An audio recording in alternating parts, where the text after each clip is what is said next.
دوستان عزیز السلام علیکم. امروز 20 ایولی سال 2026 میباشد. ما دو خربزه را حاضر در نزد شما چشیده میبینیم که کدام شیرین است. تا حاضر من دو مرتبه خربزه شیرین خوردم. یک مرتبه خربزه من امیری بود شیرین خوردم و یک مرتبه کوکچه شیرین خوردم. دیگر چندین مرتبه دیگه چشیده باشم همه خربزه ها فچ، یعنی که 90% خربزه ها فچ هستند. تربوزش هم خیلی است. نمیدونم کجا شده است. یا دهخانی ما تربوز خربزه پرورش را گم کرده است یا که سببش رو نمیدونم. این خربزه میرزاچولی هست، این امیری هست. میکشیم میبینیم، میبریم میبینیم. بسم الله الرحمن الرحیم. کدام شیرین است؟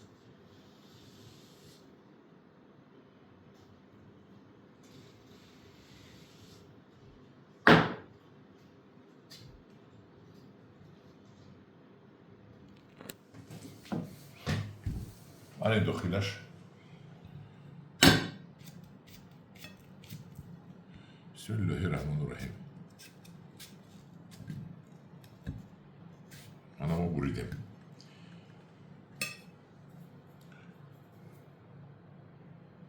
بسم الله الرحمن الرحیم. بسم الله گفتیم و دست راست بریدیم. بچشیم.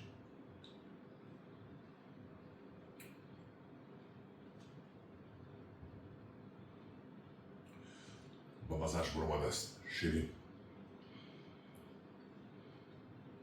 این رو برای خوجند دوشنبه خریدار کردم. فکر میکنم که خربزه ازبکستان است.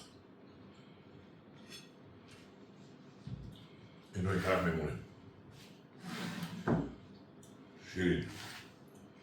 بسم الله الرحمن الرحیم. امیری رو میکشیم.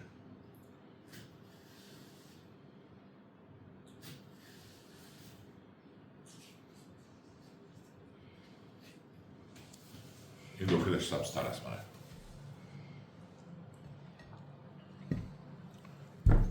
خربزه امیری این باید نهایت شیرین باشد.